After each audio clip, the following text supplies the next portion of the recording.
అశ్వ సంవత్సరంలో కైలాస యాత్ర Shri Gayatri tours and travels 8977349696.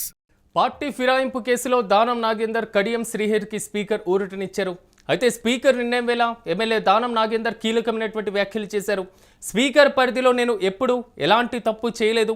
Party అధ్యక్షుడు కేసీఆర్ ఏ రోజు నన్ను పిలిచి విచారణను పూర్తి స్థాయిలో వివరణ అడగలేదు.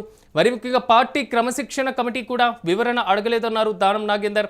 అయితే నాకు ఎప్పుడు విప్పు జారీ చేయలేదని, పార్టీ నిర్ణయానికి ఏ రోజు కూడా వ్యతిరేకంగా పనిచేయలేదని క్లారిటీ ఇచ్చారు. అయితే నా పైన పిటిషన్ వేయడానికి వాళ్లకు ఎలాంటి అర్హత లేదంటూ కూడా దానం నాగేందర్ క్లారిటీ ఇవ్వడం జరిగింది. మొత్తం మీద దానం వ్యాఖ్యలపై మరింత సమాచారం మా ప్రతినిధి వెంకట్ అందిస్తారు. వెంకట్ చెప్పండి, ఇప్పటి వరకు ఫిరాయింపు చట్టానికి సంబంధించినటువంటి అంశాలు మాత్రమే పరిగణలోకి తీసుకుంది బీఆర్ఎస్ పార్టీ. కానీ దానం నాగేందర్ నుంచి బీఆర్ఎస్ పార్టీ తీసుకోవాల్సినటువంటి వివరణ కూడా తీసుకోలేదంటున్నారు దానం నాగేందర్. ఎలా చూడాలంటారు రీసెంట్ అప్డేట్స్ అంటే? ఇది కొంచెం కొన్ని కాంప్లికేటెడ్ సిచ్యువేషన్ గా మనం చెప్పుకోవచ్చు. ఎందుకంటే పార్టీ ఫిరాయింపుల వ్యవహారానికి సంబంధించి రాజకీయపరమైనటువంటి కారణాలు ఏదైనప్పటికీ కూడా గతంలో ఇక్కడ బీఆర్ఎస్ వాదన ఒక రకంగా ఉంది, కాంగ్రెస్ పార్టీ వాదన మరో రకంగా ఉంది. గతంలో పార్టీ మారినటువంటి ఎమ్మెల్యేలకు మీరు మంత్రి పదవులు ఇచ్చారు కదా, అప్పుడు ఏ చర్యలు శాసనసభ పక్షాలను మీరు విలీనం చేసుకున్నారు కదా అనేది ఇక్కడ కాంగ్రెస్ పార్టీ చేస్తున్నటువంటి ఆరోపణ. అయితే ఇక్కడ రేవంత్ రెడ్డి కావాలని భారత రాష్ట్ర సమితిని నాశనం చేసేందుకు ఇటువంటి నిర్ణయాలు తీసుకుంటున్నారు. అదేవిధంగా ఇప్పుడు 10 మందితో పాటుగా మరికొంతమందిని కూడా దృష్టిలో పెట్టుకుని కొంత రాజకీయాలు చేస్తున్నారు, అందుకని స్పీకర్ అనుకూలంగా తీర్పిచ్చారంటూ కూడా ఇది కొంత చర్చ అయితే జరుగుతూ వస్తుంది. ఏది ఎలా ఉన్నప్పటికీ కూడా ఈ వ్యవహారానికి సంబంధించి కనుక మనం చూసుకుంటే వాస్తవానికి దానం నాగేందర్ కాంగ్రెస్ పార్టీ ఎంపీగా పోటీ చేసింది వాస్తవం. అది బహిరంగ రహస్యం. బహిరంగంగా అందరికీ రహస్యం కూడా కాదు, బహిరంగంగా అందరికీ తెలిసినటువంటి విషయం. అయితే దీనికి సంబంధించి కేసీఆర్ పార్టీ అధ్యక్షుడిగా కేసీఆర్ కానీ, లేదంటే ఇప్పుడు ప్రతిపక్ష నేతగా కేసీఆర్ ఉన్నారు, లేదంటే పార్టీకి సంబంధించి క్రమశిక్షణ కమిటీ ఉంది. మరి వాళ్ళు ఎప్పుడు కూడా తనకు విప్పు జారీ చేయడం కానీ, దీనికి సంబంధించి వివరణ అడగటం కానీ ఏది కూడా చేయలేదు అనేది దానం నాగేందర్ కి సంబంధించినటువంటి వాదన. అయితే ఇక్కడ దానం నాగేందర్ చెప్పేటువంటి విషయాలకు సంబంధించి కనుక మనం జాతీయ స్థాయిలో చూసుకున్నా, లేదంటే రాష్ట్ర స్థాయిలో చూసుకున్నప్పటికి కూడా చాలా వరకు ఈశాన్య రాష్ట్రాల్లో కానీ బీజేపీకి సంబంధించి ఇప్పుడు బీజేపీ వాళ్ళు దీనికి సంబంధించి కొంత విమర్శలు చేస్తున్నారు. కానీ ఇక్కడ ఈశాన్య రాష్ట్రాల్లో కానీ ఉత్తరాది రాష్ట్రాల్లో కానీ బీజేపీ కూడా దాదాపు ఇదే రాజకీయం చేసింది అనేటువంటి విమర్శలు కూడా చాలా సందర్భాల్లో వచ్చినటువంటి పరిస్థితి. అయితే ఇక్కడ వీళ్ళ విషయంలో కనుక స్పీకర్ కానీ లేదంటే స్పీకర్ నెగిటివ్ గా నిర్ణయం తీసుకునేటువంటి అవకాశం దాదాపుగా ఉండకపోవచ్చు. కానీ అటు ఒకవేళ మనం చూసుకుని సుప్రీంకోర్టు కనుక ఈ విషయంలో జోక్యం చేసుకుంటే అటు మిగిలిన పార్టీలు కూడా ఈ వ్యవహారంలో తలదూర్చేటువంటి అవకాశం ఉంటుంది. అటు కాంగ్రెస్ పార్టీ కానీ లేదంటే మరికొన్ని పార్టీలు కూడా దీని పిటిషన్లు దాఖలు చేసేటువంటి అవకాశాలు ఉంటాయి. కాబట్టి ఈ వ్యవహారం కొంత పార్టీ మారిన వాళ్ళకి అనుకూలంగానే నడుస్తోందనే విషయం అయితే అర్థం చేసుకోవచ్చు. ఎస్ వెంకట్, కొంతవరకు ఫిరాయింపులు జరిగింది జరగలేదు అనేటువంటిది రీసెంట్ కాలంలో విపరీతంగా పెరిగిపోతుంది. కాబట్టి బీఆర్ఎస్ పార్టీ కూడా విప్పు జారీ చేయకుండా ఏమైనా ఎక్కడైనా లోటుపాట్లు జరిగినాయి అనుకోవచ్చా?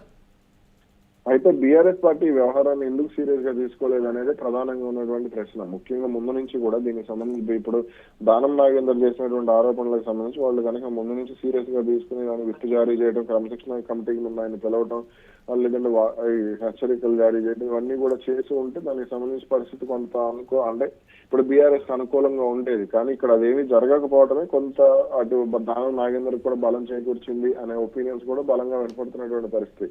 ఏది ఎలా ఉన్నప్పుడు కూడా ఇప్పుడు దానం నాగేందర్ వ్యవహారం నుంచి బయటపడటం అనేది పెద్దగా ఆశ్చర్యకరమైనటువంటి విషయం కూడా కాదు. ఎందుకంటే జూబ్లీ హిల్స్ ఉప ఎన్నికల సమయంలోనే దీనికి సంబంధించి కొంత హడావుడి కూడా జరిగింది. ఖైరతాబాద్ కూడా ఉప ఎన్నికలు వచ్చేటువంటి అవకాశం ఉందని చెప్పచ్చు. కానీ ఎక్కడ కూడా దానం నాగేందర్ కానీ కాంగ్రెస్ పార్టీ నాయకత్వం కానీ దీనికి సంబంధించి ఆందోళన అయితే అప్పటి నుంచి కూడా వ్యక్తం చేయలేదు. స్పీకర్ కూడా దీనికి సంబంధించి కొంత జాప్యం చేస్తూ వచ్చారు. కానీ ఇక సుప్రీంకోర్టు ఇచ్చినటువంటి ఆదేశాల మేరకు ఒక రోజు ముందు రేపు 13వ తారీఖు అనుకుంటారు, ఇవాళ రేపు 12వ తారీఖు రేపటిలోపు నిర్ణయం తీసుకోవాలంటూ కూడా సుప్రీంకోర్టు చెప్పడంతో స్పీకర్ నిర్ణయం తీసుకున్నారనే చూడవచ్చు.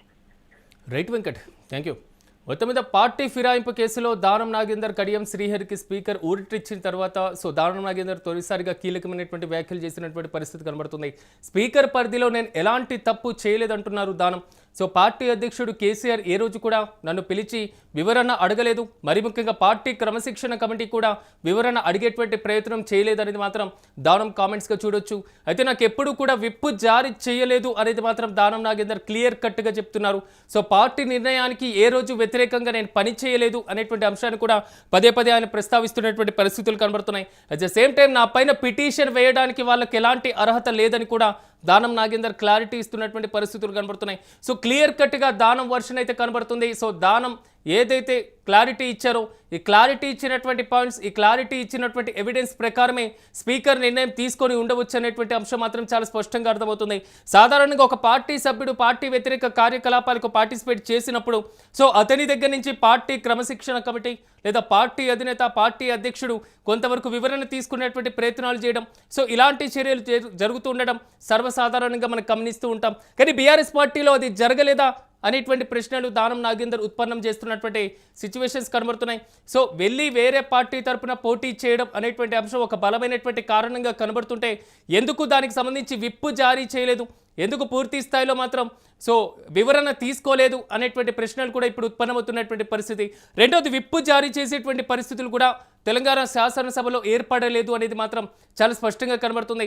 రీసెంట్గా జరిగినటువంటి రాజ్యసభ ఎన్నికల్లో ఒకవేళ బీఆర్ఎస్ పార్టీ పోటీ చేసి ఉంటే, బీఆర్ఎస్ పార్టీ విప్పు జారీ చేసి ఉంటే కొంతవరకు కూడా సో పూర్తి స్థాయిలో విప్పు జారీ చేశారు అనేటువంటి అంశం క్లియర్ కట్గా కనబడింది. కానీ పోటీలో బీఆర్ఎస్ పార్టీ లేనటువంటి పరిస్థితి కనబడింది.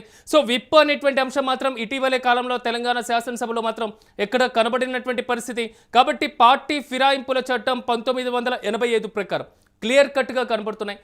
ఒక పూర్తి స్థాయిలో శాసనసభ్యుడిపైన అనర్హత వేటు వేయాలంటే పార్టీ వ్యతిరేక కార్యక్రమాల్లో పార్టిసిపేట్ చేయడం, శాసనసభలో జారీ చేసినటువంటి విప్పుకి వ్యతిరేకంగా ఓటు వేయడం, లేదా ఆ విప్పు ఓటింగ్ నుంచి దూరంగా ఉండడం, సో పార్టీ నుంచి కాకుండా వేరే పార్టీలో చేరడం, ఇలాంటి అంశాలను బేరీజు వేసుకొని పార్టీ ఫిరాయింపుల చట్టం కింద సో నోటీసులు ఇవ్వడం, పూర్తి స్థాయిలో కూడా సో స్పీకర్ దగ్గర కంప్లైంట్ చేయడం, ప్రాసెస్ మొత్తం ప్రక్రియ జరుగుతూ ఉంటుంది. కానీ తెలంగాణ శాసనసభలో కూడా కొంతవరకు ప్రక్రియ జరిగినా అది పక్క రూపంలో పూర్తి స్థాయిలో ఆధారాలు లేక మాత్రం సో పూర్తిగా మాత్రం తోసిపుచ్చినటువంటి పరిస్థితి కనబడుతుంది. ఎక్కడ ఆధారాలు లేవు అనేది మాత్రం స్పీకర్ క్లారిటీ ఇవ్వడం జరిగింది. మొత్తం మీద దానం నాగేందర్, కడియం శ్రీహరికి సంబంధించినటువంటి పిటిషన్లను కూడా స్పీకర్ డిస్మిస్ చేశారు.